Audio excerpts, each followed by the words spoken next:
President Trump left it on the table today and said he still might call a national emergency if he doesn't get funding. Let's go to our guest right now. We'll get to the president in a second. One of the people that met with the Democratic leaders today was president of the Council of Prison Locals. We're talking to Eric Young, right? Yes, sir. Thanks for joining us.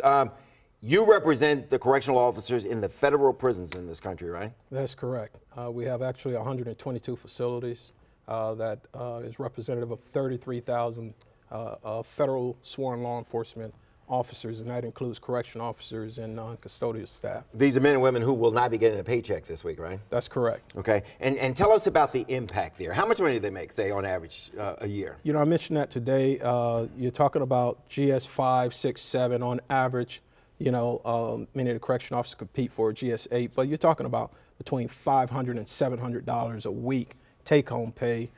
So many of our constituents, you know, they struggle.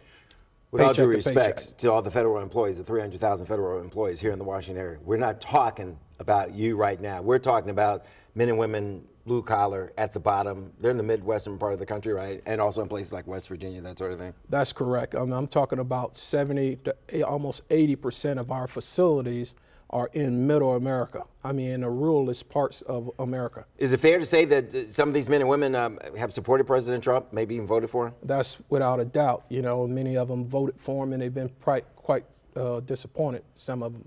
Well, you say disappointing. Well, the president says that a number of the federal employees are with him on this. They support his position. Well, I could almost reassure you that is not predominantly the great majority of the federal workforce. Okay, and if they had a chance to talk to the president tonight, what would they be saying to the president? They would tell him to end this shutdown and stop playing chicken with our livelihoods. You think that's what he's doing? You don't think this is a matter of national security, as the president says?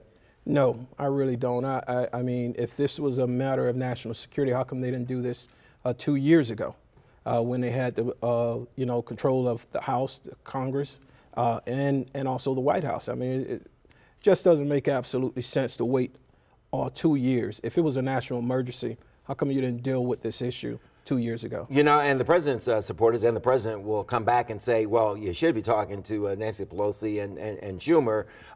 Give him what he wants for the wall, and we'll end the shutdown. You guys can go back to work, get your checks. Unfortunately, that's not the way negotiations work. You know, you can't be absolute about what you want here, is particularly here in Washington, D.C. You really think they're negotiating at this point? I really don't. It's a political standoff, nah? I truly believe so.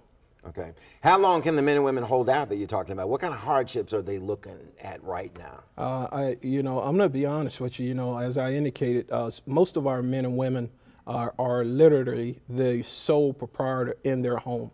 Right.